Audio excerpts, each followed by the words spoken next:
सत श्री अकाल जी, तुसीं देख रहे हो लिविंग इंडिया न्यूज़ ते मैं मनदीप तुहाडा सारिਆਂ ਦਾ स्वागत करदी हां। उम्मीद करदी हां सारे चढ़दी कला च होंगे। सो तुहाडी खिदमत हर रोज़ इस वेले वीज़ा लाइव शो लेके हाज़र हुन्ने आ। अज फिर तो हाज़र हो गए हैं वीज़े नाल जुड़े जिहड़े सवाल जवाब है करांगे। सो खास चर्चा ते खास मेहमान मेरे नाल एक बार फिर तो मंच साझा कर रहे हैं वैस्टर्न ओवरसीज़ तो प्रदीप बलियान जी। सो स्वागत है। सत श्री अकाल सर। Thank you. सत श्री अकाल। की हाल चाल ने सर? बहुत बढ़िया जी, ठीक है जी। साडे दर्शक जिहड़े ने सानू कॉल कर सकते हैं। नंबर स्क्रीन दे उत्ते लगातार डिस्पले हो रहा है। मंच कोई भी सवाल हैगा विदेश जाण नूं लैके, कैनेडा जाण नूं लैके, यूएसए जाण नूं लैके, यूके जाण नूं लैके, यूरोप जाण नूं लैके तां डिस्कस कर सकते हो। इस दे नाल ही तुहानूं एक होर बेहद खास जानकारी दे दी है भी एजुकेशनल फेयर हैगा जी ऑनलाइन 30 जुलाई नूं सारे मुल्कां दा, जिहदे च सारे मुल्कां दे जिहड़े डेलीगेट्स ने वो शामिल होणगे। तुहाडे जो भी सवाल होणगे उन्हां दा जवाब देणगे। इस तो अलहदा तुहानूं दस दी भी आइल्स ते पीटी दी वर्कशॉप हैगी है 15 जुलाई नूं वैस्टर्न ओवरसीज़ दियां जिन्नियां भी ब्रांचेस ने उत्थे, ते उस तो बाद 17 जुलाई नूं ऑनलाइन वर्चुअल वर्कशॉप हैगी है आइल्स ते पीटी दी। ते इस दे नाल ही पीटी ते सीडी आइल्स दा रियलिटी टेस्ट ऑनलाइन ते ऑफलाइन दोनों कंडक्ट करवाए गए ने 14 जुलाई नूं ते 21 जुलाई नूं। ते एजुकेशन फेयर हैगा जी 30 जुलाई नूं सारे ही मुल्कां दा। सो तुहाडे मन च कोई भी सवाल होगा तुसीं डिस्कस कर सकदे हो। प्रदीप जी हुण असीं अपनी चर्चा कर लैंदे हां। 1 जुलाई तो बाद जिहड़ी लेटेस्ट अपडेट आई वो आया रिफ्यूज़लां दा भंडार, रिफ्यूज़लां दा ढेर। क्योंकि जे मैं पहलां दी गल करां, जदों साडे कोल 6 अगस्त वाली अपडेट आउंदी है तो साडे दिमाग 'च एक कहानी बना के पा दित्ती जाती है भी सारे मुल्कां नूं पैसे दी लोड़ है, सारिआं नूं हुण विद्यार्थियों नूं वध के जिहड़ा आ वीज़े देने ने, वध तो वध विद्यार्थी विदेश जा पाऊगा। लेकिन जदां ही पटारियां खुलियां तो पटारियां चों रिफ्यूज़लां सामने आईयां। सो सब तो पहलां तुहाडे तो रिफ्यूज़ल दा रीज़न जानना चाहूँगी भी तुहाडे अकॉर्डिंग कारण की रहे ने रिफ्यूज़ल दे? देखिए मनदीप, पहले तो मैं आपकी इस बात का जवाब दे दूं कि अगर किसी कंसल्टेंट ने बोला है और मैंने भी बोला है और ये बात कहीं ना कहीं हम अज्यूम करके भी बोल रहे हैं और ये लगता भी है कि आफ्टर कोविड वास्तव में इस इंडस्ट्री में सुनामी आएगी, लेकिन अभी कोविड खत्म नहीं हुआ है। इस चीज को आपको ध्यान में रखना है। अभी कोविड चल रहा है, कोविड चल रहा है। तो इस सिचुएशन में आप ये देखिए 2020 मार्च को लॉकडाउन लग गया था जी, और अभी तक कंटिन्यूसली कहीं ना कहीं कोविड की सिचुएशन डे बाय डे बरकरार है। That's the reason Canada high commission ने रिफ्यूजल्स दिए हैं। उसके पीछे रीजन ये है कि इंडिया में केसेस बढ़ रहे हैं, ठीक अप डाउन जा रहा है, बट 2020 मार्च से लगातार फाइलें एम्बेसी में हैं। बहुत कम सिलेक्टेड बंदों को या स्टूडेंट्स को वो लोग डिसीजन दे पाए थे, वीजा दे पाए थे। अब उनकी नीड एंड सप्लाई की बात करें तो नीड एंड सप्लाई में वास्तव में उनको रिक्वायरमेंट तो है, इसलिए उन्होंने इसी साल 90,000 पब्लिक लोगों को पब्लिक पॉलिसी के तहत पीआर के लिए इनवाइट किया है, जो अंदर बैठे हैं। क्योंकि बाहर से वो लोग इनवाइट नहीं कर पा रहे, क्योंकि कोविड की सिचुएशन है। एक्सप्रेस एंट्री में यहां से किसी ने पीआर डालनी है, यहां से इन्वेस्टमेंट वीजा या स्टूडेंट वीजा, तो क्योंकि फ्लाइटें सस्पेंड हैं कंटिन्यूसली, बच्चा जा नहीं पा रहा है या इमिग्रेंट जा नहीं पा रहे हैं, इसलिए उन्होंने 90,000 जिसमें से 40,000 स्टूडेंट्स हैं, रेस्ट 50,000 अदर कैटेगरी के एप्लीकेंट्स को उन्होंने पीआर 90,000 टोटल एप्लीकेंट्स को उन्होंने पब्लिक पॉलिसी के तहत बुलाया, पीआर दी, मतलब वहीं के जो इंटरनल बैठे हैं। अब वो वास्तव में वेलकम तो करना चाहते हैं, लेकिन सिचुएशन इज दैट कि आज की डेट में फाइलें एम्बेसी में बहुत ज्यादा है और जो काम करने वाले जो वीजा ऑफिसर है, जो उनके रिसोर्स हैं, वो बहुत कम है। दैट्स द रीजन पहले इतना बड़ा वर्कलोड उनके ऊपर है, वो क्लीन कर रहे हैं। एक छोटा सा एग्जांपल दूंगा बड़े सिंपल वर्ड में। मनदीप, आप किसी ऑफिस में काम करते हैं, किसी प्रोजेक्ट पे काम कर रहे हैं आप खुद, ठीक है, आप एक कमरे में जाते हैं जहां आपका वर्क प्लेस है, और एक रेगुलर में जो आपको एप्लीकेशंस या जो वर्क है उसका 10 गुना 20 गुना वर्क आपके पास हो। सपोज करो एक कमरे में एंटर हुए और आपके पास 5,000 फाइलें पड़ी हैं और आपकी कैपेसिटी मान लो 500 की है, आप क्या करोगे? ऑटोमेटिकली क्या करोगे, बिल्कुल। स्पीड से रिफ्यूज मारोगे। बिल्कुल ठीक है ना जी, क्लीन करो क्लीन करो क्लीन करो।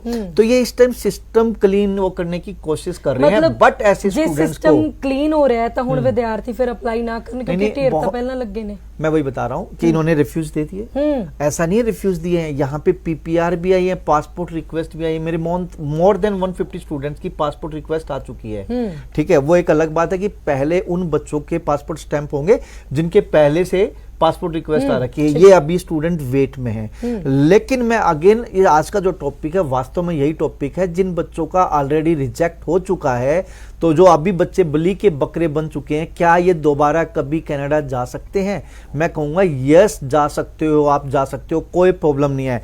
बट आज की सिचुएशन को समझना होगा। आज की डेट में उनके पास वर्कलोड ज्यादा है, रिसोर्सेज कम है, और फाइलें डे बाय डे पिछले 1.5 साल से कंटिन्यूसली हाई कमीशन में लॉज हो रही हैं। तो आज 8 जुलाई को मोर देन 16,000 स्टूडेंट्स का एक दिन में रिफ्यूजल आया है, और वो भी एशिया के स्टूडेंट्स का। तो एक तरह से ब्लैक डे रहा है उन स्टूडेंट्स के लिए जो अब्रॉड खासकर कनाडा पढ़ना चाहते हैं। तो बट मैं अगेन बोलना चाहूंगा, रिफ्यूजल आ रहे हैं तो पासपोर्ट रिक्वेस्ट भी आ रही है, बट लिमिटेड आ रही हैं। बट मैं उन सभी स्टूडेंट्स को इनवाइट करना चाहूंगा जिसका रिजेक्ट हो चुका है, आपका वीजा लग सकता है और पूरी पॉसिबिलिटी है, लेकिन आपको समझना होगा कि करना क्या आगे। अभी आपको थोड़ा सा कूल रहना जरूरी है। जिनके अभी रिजेक्ट आ गए हैं, मैं चाहूंगा कि वो थोड़ा सा अपनी फाइल रीलोज करें, लेकिन थोड़ा सा रुक के, जैसे सितंबर में आपका रिफ्यूज आया है तो कोशिश करें आप जैन इनटेक के लिए फाइल लगाएं, सितंबर के लिए ना लगाएं। बट अगर सितंबर के भी लगाते हो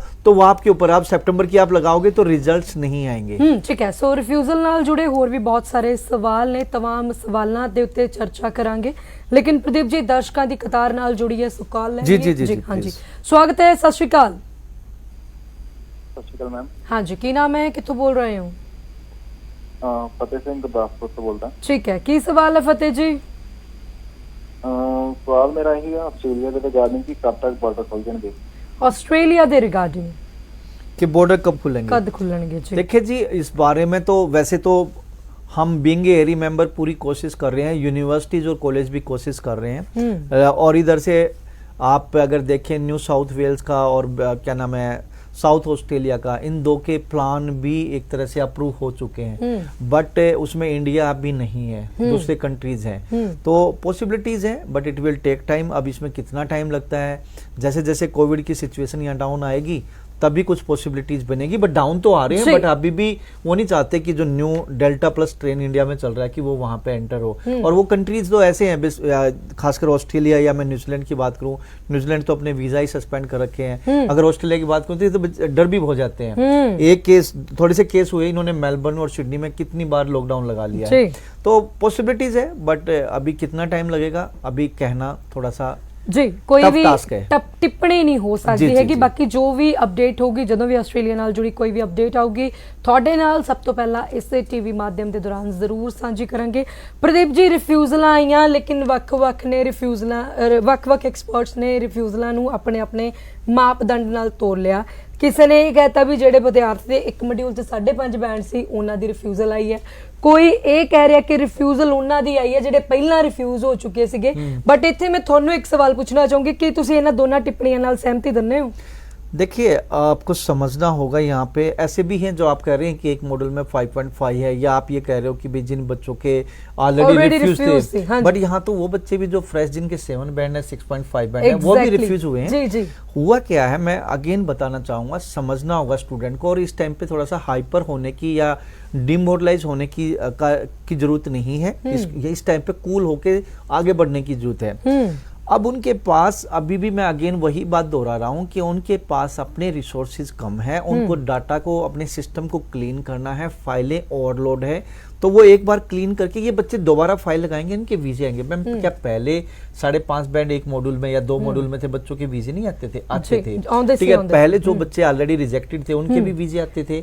अब यहाँ फ्रेश स्टूडेंट्स भी रिफ्यूज हुए हैं। तो ये थोड़ा सा आपको समझना होगा, सितंबर इनटेक को क्रॉस होने दो जी। उसके बाद जो सिचुएशन जैन इनटेक की है उसमें पूरी पॉसिबिलिटी है, क्योंकि अब अगले महीने अगस्त में फ्लाइटें भी ओपन हो रही हैं, बल्कि 5 जुलाई से जो वैक्सीनेटेड पर्सन है उनको तो ऑलरेडी फ्लाइट की परमिशन दे ही रहे हैं। जी एक और सवाल इससे ਨਾਲ ਜੁੜਿਆ ਜ਼ਰੂਰ ਪੁੱਛਣਾ ਚਾਹੂੰਗੀ। ਐਕਸਪਰਟ ਟਿੱਪਣੀਆਂ ਕਰਦੇ ਨੇ ਵੀ ਜਿਹੜੇ ਵਿਦਿਆਰਥੀ ਜਿੱਦਾਂ ਤੁਸੀਂ ਗੱਲ ਕੀਤੀ ਫਰੈਸ਼ਰ ਵਿਦਿਆਰਥੀ ਹੈ ਜਿਹਦੇ 7 ਬੈਂਡ ਆਇਆ ਉਹਦੀ ਰਿਫਿਊਜ਼ਲ ਤਾਂ ਆਈ ਹੈ ਕਿ ਉਹਦੀ ਕੋਰਸ ਸਿਲੈਕਸ਼ਨ ਨਹੀਂ ਸੀਗੀ, ਕੋਰਸ ਜਿਹੜਾ ਮਿਸਮੈਚ ਸੀਗਾ। ਮੈਂ ਤੁਹਾਡੇ ਤੋਂ ਜਵਾਬ ਜਿਹੜਾ ਜਾਨਣਾ ਚਾਹੁੰਦੀ ਹਾਂ ਵੀ ਜਿਹੜਾ ਵਿਦਿਆਰਥੀ 7 ਬੈਂਡ ਲੈ ਕੇ ਬੈਠਾ ਹੈ, ਜਿਹੜਾ CBSE ਪਾਸ ਆਊਟ ਹੈ, ਜਿਹਨੂੰ ਦੁਨੀਆ ਜਹਾਨ ਦੀ ਸਾਰੀ ਨੌਲੇਜ ਹੈ, ਗੂਗਲ ਤੇ ਰੋਜ਼ ਸਟੱਡੀ ਕਰਦਾ ਹੈ, 36 ਕਾਲਜਾਂ ਬਾਰੇ ਪੜ੍ਹਦਾ ਹੈ, ਉਹ ਵਿਦਿਆर्थी कितना कोर्स सिलेक्शन सही नहीं कर सकता? देखिए मैं अगर इस बात पे बड़ी स्ट्रांगली बोलना चाहूंगा तो 7 बैंड वाले बच्चे भी खासकर नॉर्थ इंडिया में बहुत कम रिसर्च करके चलते हैं। उनके पास और फालतू बातों के लिए टाइम होता है लेकिन रिसर्च कम करते हैं। लेकिन मैं आपकी बात मानूं, जिसके 6 पॉइंट और 7 बैंड है, really they are the genuine students. जिसके 6 ईच भी हैं, बहुत सिंसियर जेन्युइन स्टूडेंट होते हैं और उनका जो मेंटल लेवल है, उनका जो IQ लेवल है वो रियली स्ट्रॉन्ग होता है। इस टाइम पे जो पहली बात तो रिफ्यूजल के रीजन ही ये होते हैं कि भाई कोर्स मिसमैच है, आपका English language ability, you will not leave Canada after completion of study, study complete करने के बाद वापस नहीं आओगे, आपके क्या नाम है एकेडमिक प्रोफाइल लो है, या फिर कोर्स इररिलेवेंसी जो मैं दोबारा रिपीट कर रहा हूँ, या आपके फाइनेंशियल जो इकोनॉमी है वो साउंड नहीं है। ये रिफ्यूजल के रीजन पहले भी रहते थे, आज भी यही है तो वही ठीक है। और एक्सप्लेन करके दोबारा रिलोज करके इन बच्चों के हमने वीजा लिए हैं। आप मेरे यूट्यूब और फेसबुक पे देखोगे हजारों बच्चे होंगे जिन ऐसे रिफ्यूजल बच्चों के हमने वीजा लिए हैं। तो अगेन मैं यही कहूंगा कि इस टाइम अगर कोई 8 बैंड वाला, 7 बैंड वाला, 6 पॉइंट या 6 वाला भी अब किसी एक मॉडल में 5.5 या रिफ्यूज हुआ है, तो ये तो एक जेनरिक उनका रीजन रहता है। अब इसमें से जो आने वाले टाइम में जो रिफाइन होके फाइल लगेंगी, अगर आप थोड़ा सा, अब मान लो उन्होंने बोल दिया, देखो माई बाप तो वही है, यूनिवर्सिटीज है, सॉरी एम्बेसी है, उससे ऊपर तक कोई नहीं है, एक स्टूडेंट के लिए, हमारे लिए भी उन्होंने ही देना है। बिल्कुल। तो उन्होंने दिया है, we are ready to accept कि हम इस पे काम करें। अब काम करके उनको बोलते हैं, वो बोलते हैं कि भाई आपका कोर्स इररिलेवेंट है, तो यहां तो जिसके रिलेवेंट है उसके भी रिफ्यूज आए हैं। जिनका रिलेवेंसी बनती है उनको अपनी फाइल रीलोज करनी चाहिए with more explanation.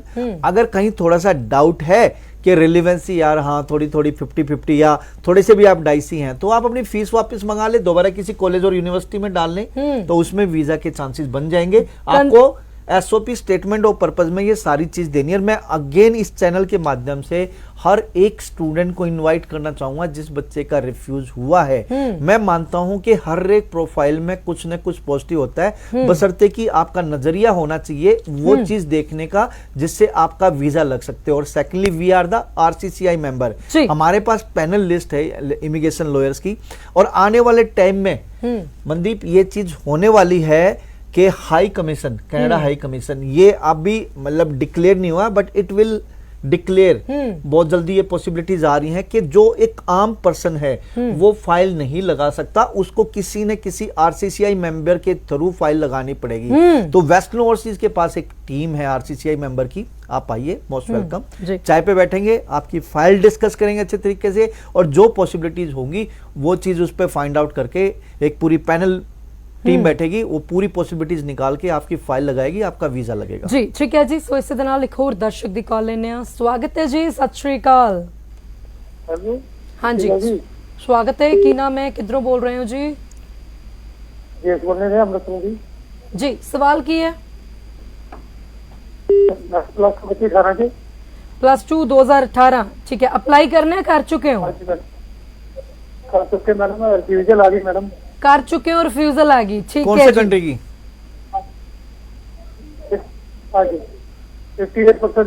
58% band score की सीगा? 2 में 5.5, ठीक है। देखिए आप अपना कंट्री चल, तो इसकी क्या नाम है, इस टाइम तो आपको भी पता है कि अच्छी प्रोफाइल के रिफ्यूजल आ रहे हैं। अगर मेरे ख्याल से कनाडा की बात करें, कनाडा, हाँ जी हाँ जी, तो 2018 3 साल का गैप, पहली बात। दूसरी बात, 6 बैंड 2 मॉड्यूल में 5.5। अगर कनाडा ही जाना है तो मेरी रिक्वेस्ट है कि आप 6 ईच ले आएं थोड़ा सा, क्योंकि रिफ्यूजल्स में वही आपकी इंग्लिश लैंग्वेज एबिलिटी लो है वो बताया होगा, तो आप इसको थोड़ा सा इंप्रूव करेंगे तभी आपके चांसेस बनेंगे। 2 मॉड्यूल में 5.5 हैं, अब तो चांसेस बहुत कम है, न के बराबर ही हैं। आप बेटे को बोलो या बेटी जो भी है कि भैया आप अपना 6 ईच लेके आए, उसके लिए आप वेस्टर्न ओवरसीज की हेल्प ले सकते हैं। ऑनलाइन क्लासेज भी हैं और इवन के ऑफलाइन भी लेना चाहते हैं तो आप तो हरियाणा पंजाब सारी जगह पे इंस्टीट्यूट खुल चुके हैं। फ्री डेमो के लिए आइए, 1-1.5-2 महीना हमारे साथ हार्डवर्क करिए, हम बताएंगे किस तरीके से स्कोर ले सकते हैं। तो 6 ईच आप लेके आइए तो आपका वीजा लग जाएगा। या फिर आप एक काम करिए, आप इसी स्कोर पे अगर जाना चाहते हैं, अपने बेटे या बेटी को भेजना चाहते हैं तो यूके मोल्ड हो सकते हो। यूके आज की डेट में आपकी, अगर मैं फाइल की बात करूं तो पूरी की पूरी फाइल, आपकी जो बेटे की फाइल है वो बहुत बढ़िया है यूके के हिसाब से। क्रेडिबिलिटी इंटरव्यू होगा, यूनिवर्सिटी लेगी, उसके लिए हम प्रिपेयर करेंगे। सितंबर इनटेक, मतलब कहने का मतलब है सितंबर में आपके बेटे की फ्लाइट हो सकती है यूके की। एंड कीप इन माइंड, आज की डेट में उन सभी लोगों को बोलना चाहूंगा, स्टूडेंट को बोलना चाहूंगा जो ये बोलते थे कि यहाँ पे पीआर नहीं है यूके में। आज की डेट में वर्क वीजा भी है 2 साल का, जो बच्चे बैचलर और मास्टर्स करेंगे, जो पीएचडी करेंगे उनको 3 ईयर का, और उसके बाद स्किल्ड वर्कर वीजा पे जाएंगे जो कि 5 साल का वर्क वीजा रहेगा, स्किल्ड वर्कर वीजा। 5 साल कंटिन्यूसली जॉब करने के बाद इनडेफिनेट लीव टू रिमेन, मतलब पीआर अप्लाई कर सकते हैं, और 1 साल पीआर के स्टेटस पर रहने के बाद सिटीजनशिप अप्लाई कर सकते हैं। तो आज की डेट में पॉइंट बेस्ड सिस्टम है यूके में, और इजिली यहाँ पे पीआर है, पहले नहीं थी अब है। बिल्कुल। सो यूके ਜਿਹੜਾ ਇਹਨਾਂ ਦਿਨਾਂ 'ਚ ਬੜੀ ਹੀ ਫਰੂਟਫੁਲ ਕੰਟਰੀ ਬਣ ਕੇ ਉੱਭਰਿਆ ਤੇ ਯੂਕੇ ਨੇ ਆਪਣੀਆਂ ਜਿਹੜੀਆਂ ਸ਼ਰਤਾਂ ਨੇ ਉਹਨਾਂ 'ਚ ਜਿੱਦਾਂ ਸਰ ਨੇ ਦੱਸਿਆ ਵੀ ਤਬਦੀਲੀਆਂ ਕੀਤੀਆਂ ਹੋਈਆਂ ਨੇ। ਸੋ ਡਿਟੇਲ 'ਚ ਜਾਣਕਾਰੀ ਜਾਣਨ ਵਾਸਤੇ ਤੁਸੀਂ ਵੈਸਟਰਨ ਓਵਰਸੀਜ਼ ਦੀ ਟੀਮ ਦੇ ਨਾਲ ਸੰਪਰਕ ਕਰ ਸਕਦੇ ਹੋ। ਨੰਬਰ ਸਕਰੀਨ ਦੇ ਉੱਤੇ ਲਗਾਤਾਰ ਡਿਸਪਲੇ ਹੋ ਰਿਹਾ ਹੈ। ਇਸ ਤੋਂ ਇਲਾਵਾ ਸਾਡਾ ਜਿਹੜਾ ਸ਼ੋਅ ਹੈ ਰੈਗੂਲਰ ਜ਼ਰੂਰ ਦੇਖਿਆ ਕਰੋ, ਕਿਉਂਕਿ ਜਿੱਦਾਂ ਹੁਣ ਤੁਹਾਡੀ ਕਾਲ ਆਈ ਹੈ ਸਾਨੂੰ 5.5 ਬੈਂਡ 2 ਮੋਡਿਊਲ, ਇੱਥੇ ਸਰ ਨੇ ਕਈ ਵਾਰੀ ਸ਼ੋਅ ਕੀਤਾ ਹੈ। ਸਰ ਇੱਕ ਇੱਕ ਚੀਜ਼ ਡਿਫਾਈਨ ਕਰਦੇ ਹੁੰਦੇ ਆ, ਸੋ ਜਾਣਕਾਰੀ ਲੈਂਦੇ ਰਿਹਾ ਕਰੋ, ਕਾਲਸ ਕਰਦੇ ਰਿਹਾ ਕਰੋ। ਰਿਫਿਊਜ਼ਲ ਦਾ ਮੁੱਦਾ ਅੱਜ ਦਾ ਸਭ ਤੋਂ ਵੱਡਾ ਮੁੱਦਾ ਬਣ ਕੇ ਉੱਭਰਿਆ। ਸੋ ਇੱਥੇ ਕਿਤੇ ਨਾ ਕਿਤੇ ਕੰਸਲਟੈਂਟ ਜਿਹੜਾ ਹੈ ਉਹ ਵੀ ਸਵਾਲਾਂ ਦੇ ਘੇਰੇ ਦੇ ਵਿੱਚ ਆ ਕੇ ਖੜਾ ਹੋ ਗਿਆ। ਅੱਗੇ ਤੋਂ ਭਵਿੱਖ 'ਚ ਇਹ ਸਿਚੁਏਸ਼ਨ ਨਾ ਆਵੇ, ਵਿਦਿਆਰਥੀ ਇੰਨੇ ਵੱਡੇ ਪੱਧਰ ਤੇ ਰਿਫਿਊਜ਼ਲ ਨਾ ਲਵੇ।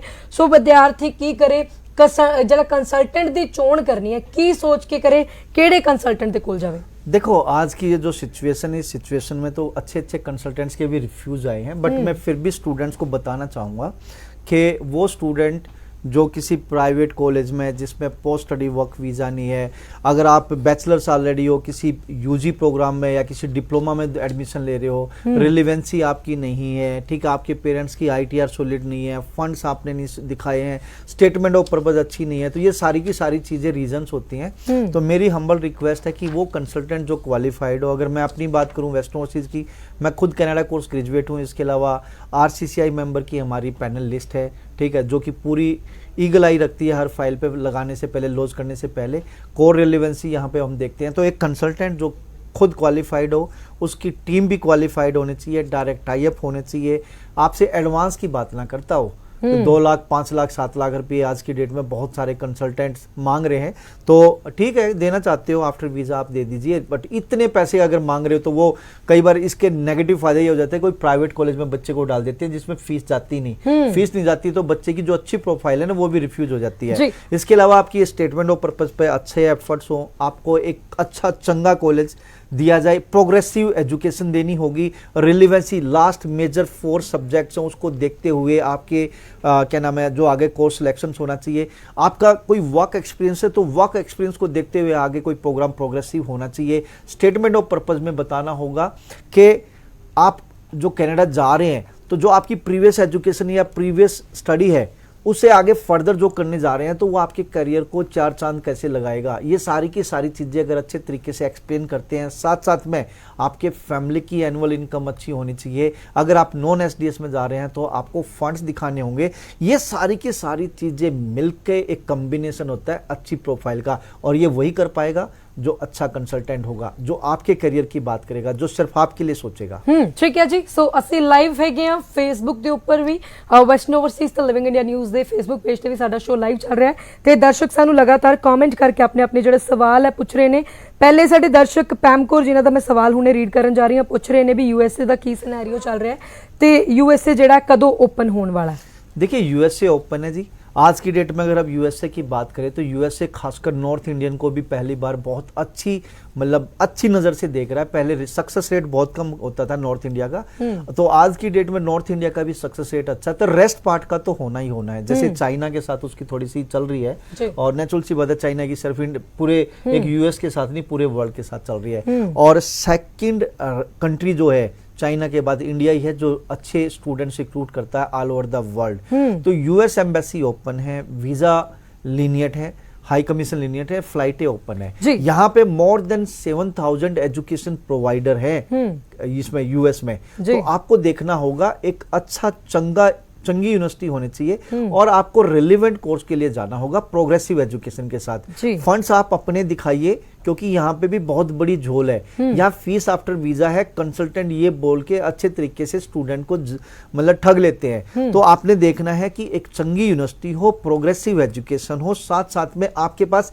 इंग्लिश लैंग्वेज एबिलिटी टेस्ट आपने दे रखा हो, लाइक आईएलटीएस या पीटी या टॉफल। इसके साथ 12th पास है, सेट दे दो तो ज्यादा बेटर है। अगर आप मास्टर्स के लिए जा रहे हो तो जीआरई जीमेट दे दोगे तो और बढ़िया बात है। तो ये जो जीआरई जीमेट सेट की बात करी ये ऑप्शनल है, लेकिन अगर आप देंगे तो हाई वीजा सक्सेस रेट रहेगा। साथ साथ में आप यहां विदाउट आईएलटीएस भी अप्लाई कर सकते हैं, लेकिन विदाउट इंग्लिश पॉसिबल नहीं है।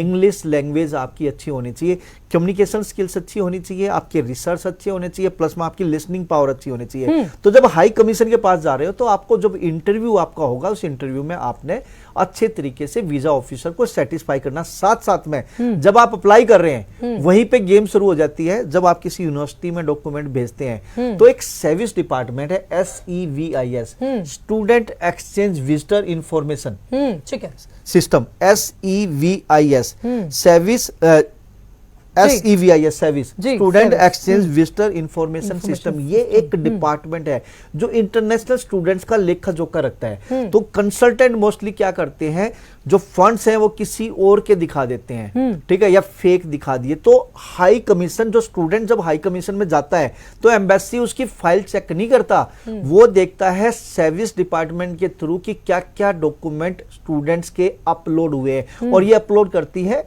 इधर से यूनिवर्सिटी। तो इट्स हम्बल रिक्वेस्ट, स्टिक रहे इस बात पे कि आपके अपने फंड्स होने चाहिए, आपके पेरेंट्स के, आपकी फैमिली की एनुअल इनकम स्ट्रांग होनी चाहिए, इंग्लिश लैंग्वेज एबिलिटी टेस्ट जो है वो अच्छा आपका होना चाहिए, मतलब आपने आईएलटीएस या पीटी और जीआरई जीमेट आप कर लेते, that will be more better. Plus में आपके रिसर्च अच्छे होने चाहिए और 3-4 यूनिवर्सिटी में आप अप्लाई करिए, क्योंकि हाई कमीशन ये भी पूछेगी कि भाई आप पर्टिकुलर इस यूनिवर्सिटी में जा रहे हैं बट साइमल्टेनियसली आपने किसी और यूनिवर्सिटी का अपना I-20 अप्लाई किया या नहीं किया। अगर बच्चा बोलता नहीं जी मैंने तो एक ही अप्लाई किया, तो हाई कमीशन समझ जाती है कि ये स्टूडेंट वहां पे सेटल होना चाहता है, ये पढ़ना नहीं चाहता। तो आपके ये पूरे रिसर्च अगर होंगे तो आपका वीजा आएगा जी। ठीक है जी। सो ਤੁਸੀਂ ਸਾਨੂੰ ਲਗਾਤਾਰ ਕਾਲਸ ਕਰਦੇ ਰਿਹਾ ਕਰੋ ਤੇ ਆਪਣੇ ਜਿਹੜੇ ਸਵਾਲ ਹੈ ਫੇਸਬੁੱਕ ਤੇ ਵੀ ਸਾਡੇ ਨਾਲ ਸਾਂਝੇ ਕਰਦੇ ਰਿਹਾ ਕਰੋ। ਸੋ ਅਗਲੇ ਦਰਸ਼ਕ ਦੀ ਕਾਲ ਲੈ ਲੈਣੇ ਆ। ਸਵਾਗਤ ਹੈ, ਸਤਿ ਸ਼੍ਰੀ ਅਕਾਲ जी। ਸਮਾਂ ਬਹੁਤ ਘੱਟ ਹੈ, ਆਪਣਾ ਸਵਾਲ ਦੱਸੋ ਜੀ ਕੀ ਹੈ। ਮੈਂ ਤੁਹਾਡਾ ਪਹਿਲਾਂ ਵੀ ਗੱਲ ਕੀਤੀ, ਫੋਨ ਨਾ ਕੱਟ ਹੋ ਗਿਆ ਜੀ। ਮੇਰਾ ਸਵਾਲ ਰਹਿ ਗਿਆ ਮੈਮ, ਸਵਾਲ ਸੀਗਾ ਕਿ ਅਗਰ ਅਸੀਂ ਆਸਟ੍ਰੇਲੀਆ ਦਾ ਅਪਲਾਈ ਕਰਦੇ ਆ ਤਾਂ ਕਿੱਦਾਂ ਰਿਜ਼ਲਟ ਕਿੱਦਾਂ। ਸਰ ਹਲੇ ਆਸਟ੍ਰੇਲੀਆ ਦੀ ਕੋਈ ਅਪਡੇਟ ਨਹੀਂ ਹੈ। ਅਸੀਂ ਕੈਨੇਡਾ ਨਾਲ ਲੈ ਕੇ ਗੱਲਬਾਤ ਕਰ ਰਹੇ ਹਾਂ, ਅਸੀਂ यूके ਨੂੰ ਲੈ ਕੇ ਗੱਲਬਾਤ ਕਰ ਰਹੇ ਹਾਂ, USA ਨੂੰ ਲੈ ਕੇ ਸਵਾਲ ਜਵਾਬ ਦੇ ਰਹੇ हैं। ऑस्ट्रेलिया ਦੀ फिलहाल कोई अपडेट नहीं है। अप्लाई करना चाहते हो तो सर जरूर दस देंगे। हाँ, अप्लाई करना चाहते हो कर सकते हो। इधर से यूनिवर्सिटी आपको ऑफर लेटर भी दे रही है, आपकी क्या नाम है फाइल भी लग रही है, और इधर से वीजा भी आ रहे हैं। बट कीप इन माइंड अगर वीजा जब आएगा तो आपको ऑनलाइन इस टाइम पे पढ़ना होगा या आप डेफर करा सकते हैं। बट जब तक आप पे नहीं जा पाएंगे जब तक इधर से फ्लाइट्स ओपन नहीं होंगी जी। सो कोई भी मुल्क नाल जुड़ी जानकारी लेना चाहते हो तो नंबर स्क्रीन ते लगातार डिस्प्ले हो रहा है, कॉल कर सकते हो। अगले दर्शक का फिर तो फेसबुक तो सवाल चुकते हैं। दीप सिंह ने अपना सवाल दस्या है जी। 6.5 बैंड स्कोर है उन्होंने, नॉट लैस दैन 6 ते रिफ्यूज हो चुके ने। रीजन रिफ्यूजल का उन्होंने मिलया है कि तुसी वापस नहीं परतना हैगा इंडिया, तुसी वापस नहीं आओगे। सो विद्यार्थी हुण पुछना चाहता है कि हुण उन्होंने दोबारा तो सितंबर इनटेक लिए अप्लाई करना चाहिए है या अगला स्टैप उन्होंने वास्ते की होएगा। +2 की इन्होंने ते इन्होंने 72% मार्क्स भी ने। नाम क्या बच्चे का? दीप सिंह। दीप सिंह, देखिए अगर आप सितंबर के लिए अप्लाई रीलोज कर सकते हैं, कोई प्रॉब्लम नहीं है, लेकिन there will be the less chances के भी आप सितंबर इनटेक को पकड़ पाओ। तो मेरी आपसे रिक्वेस्ट है कि आप डेफर करा के जनवरी इनटेक के लिए अपनी फाइल लगाइए और अपना इसमें सारी चीजें देखनी होंगी। उन्होंने बोला है you will not leave Canada, आप कनाडा नहीं छोड़ोगे आफ्टर कंप्लीशन ऑफ स्टडी। तो इसमें साथ साथ में वो भी लिखा होगा कि आपका कोर्स रिलेवेंट नहीं है, ठीक है, मिसिंग मार्कशीट्स हैं और बहुत सारी चीजें होंगी। तो ये सारी चीजें देखते हुए अब देखना ये है कि अगर आपका कोर्स रिलेवेंट है तो नेक्स्ट इनटेक का डेफर करा के आप अपनी फाइल लगा लीजिए या इस इनटेक में भी लगा लीजिए, कोई दिक्कत नहीं, लॉज कर लीजिए, वीजा अभी आना नहीं है। लेकिन ये है कि भाई जैसे ये इनटेक निकलेगा तो आपको डेफर करा के अपना ऑफर लेटर हाई कमीशन को अपडेट कराना होगा। लेकिन स्टे रहे, इस पे कोई प्रॉब्लम नहीं है। ऐसा नहीं है कि आपका वीजा नहीं आ सकता। आपकी प्रोफाइल, जहां तक मैं इंग्लिश लैंग्वेज एबिलिटी को देख रहा हूं, तो उससे तो ये फील हो रहा है कि भाई आप, मेरे हिसाब से आपके 12th में मार्क्स भी अच्छे होंगे। अगर ये सारी चीजें ठीक हैं कि भाई आपके 72% मार्क्स हैं, तो अभी मुझे देखना है कि आपके मेजर 4 सब्जेक्ट्स में ईच में नंबर कितने हैं, किस कोर्स के लिए आपने अप्लाई किया है, कौन से एरिया में आप जा रहे हैं, किस कॉलेज में जा रहे हैं। तो ये सारी चीजें को देखते हुए आपकी फाइल एसडीएस में तो आपकी लगी ही हुई है। तो ये सारी चीजें अगर मुझे पता लगेंगी तो मैं आपको और गाइड कर सकता हूँ। लेकिन मैं यही कहूंगा, आप अपना अगले इनटेक के लिए डेफर करा के अपनी फाइल लॉन्च करें, कोई दिक्कत नहीं है। There will be the high chances for getting the visa. So वेला बहुत घट है, ਤੁਸੀਂ ਆਪਣੇ ਸਵਾਲ ਫੇਸਬੁੱਕ ਤੇ ਵੀ ਛੱਡ ਸਕਦੇ ਹੋ ਤੇ ਨੰਬਰ ਸਕਰੀਨ ਤੇ ਲਗਾਤਾਰ ਡਿਸਪਲੇ ਹੋ ਰਿਹਾ, ਉੱਥੇ ਵੀ ਆਪਣੇ ਸਵਾਲ ਸਾਂਝੇ ਕਰ ਸਕਦੇ ਹੋ। ਵਿਦਿਆਰਥੀਆਂ ਨਾਲ ਅੱਜ ਦਾ ਸੁਨੇਹਾ ਕੀ ਸਾਂਝਾ ਕਰੋਗੇ? देखिए, पहली बात तो हम टाइम टू टाइम ये एक्टिविटी लेके आते हैं। यही बताना चाहूँगा कि 15 जुलाई को हमारा IELTS-PT की ऑफलाइन वर्कशॉप है। IELTS-PT की वेला बहुत कट है, प्लीज आप जल्दी। अपने मेरी किसी भी ब्रांच में जाके, जो भी ब्रांच आपके नियरेस्ट है उसमें जाके IELTS-PT की ये वर्कशॉप ले सकते हैं। इसके अलावा 17 जुलाई को IELTS-PT की वर्चुअल वर्कशॉप है। PT और CD रियलिटी टेस्ट है जी, ऑफलाइन एंड ऑनलाइन, ये 14 और 21 जुलाई को। इसके अलावा एजुकेशन फेयर है जी 30 जुलाई को, जिसको हर एक कंट्री का है। तो मैं कहना चाहूँगा कनाडा वाले स्टूडेंट्स को अगेन यही बोलना चाहूँगा, be cool, do more research, consultant change करना कर लीजिए। मैं आप सभी को इनवाइट करना चाहूँगा कि अगर आपका रिफ्यूजल आया है तो एक बार मेरे से अपनी प्रोफाइल डिस्कस जरूर करें, तो वी विल ट्राई कि भाई आपका अगले इनटेक में वीज़ा ले सकें। जी ठीक है जी। सो प्रदीप जी, ਸਾਡੇ ਦਰਸ਼ਕਾਂ ਦੇ ਸਵਾਲਾਂ ਦੇ ਜਵਾਬ ਦੇਣ ਲਈ, ਸਾਡੇ ਸਵਾਲਾਂ ਦੇ ਜਵਾਬ ਦੇਣ ਲਈ, ਰੁਝੇਵੇਂ ਵਿੱਚ ਸਮਾਂ ਦੇਣ ਲਈ ਧੰਨਵਾਦ। ਸਤਿ ਸ਼੍ਰੀ ਅਕਾਲ ਜੀ। ਸੋ ਤੁਸੀਂ ਸਾਡੇ ਸ਼ੋਅ 'ਚ ਇਦਾਂ ਹੀ ਕਾਲਸ ਕਰਦੇ ਰਿਹਾ ਕਰੋ। ਲਿਵਿੰਗ ਇੰਡੀਆ ਨਿਊਜ਼ ਨੇ ਉਪਰਾਲਾ ਕੀਤਾ ਹੈ ਕਿ ਤੁਹਾਡਾ ਜੋ ਵੀ ਸਵਾਲ ਹੋਊਗਾ ਉਹਦਾ ਤੁਹਾਨੂੰ ਜਿਹੜੇ ਵੀ ਖਾਸ ਐਕਸਪਰਟ ਸਾਡੇ ਨਾਲ ਮੌਜੂਦ ਹੋਣਗੇ ਉਹਨਾਂ ਦੀ ਟੀਮ ਵੱਲੋਂ ਤੁਹਾਨੂੰ ਜਵਾਬ ਜ਼ਰੂਰ ਦਿੱਤਾ ਜਾਊਗਾ। ਸੋ ਫੇਸਬੁੱਕ ਤੇ ਵੀ ਨਾਲ ਜੁੜੇ ਰਿਹਾ ਕਰੋ, ਆਪਣੇ ਸਵਾਲ ਸਾਂਝੇ ਕਰਦੇ ਰਿਹਾ ਕਰੋ। ਦੇਖਦੇ ਰਹੋ ਲਿਵਿੰਗ ਇੰਡੀਆ ਨਿਊਜ਼। ਕੱਲ ਫਿਰ ਮਿਲਾਂਗੇ। ਸਤਿ ਸ਼੍ਰੀ ਅਕਾਲ।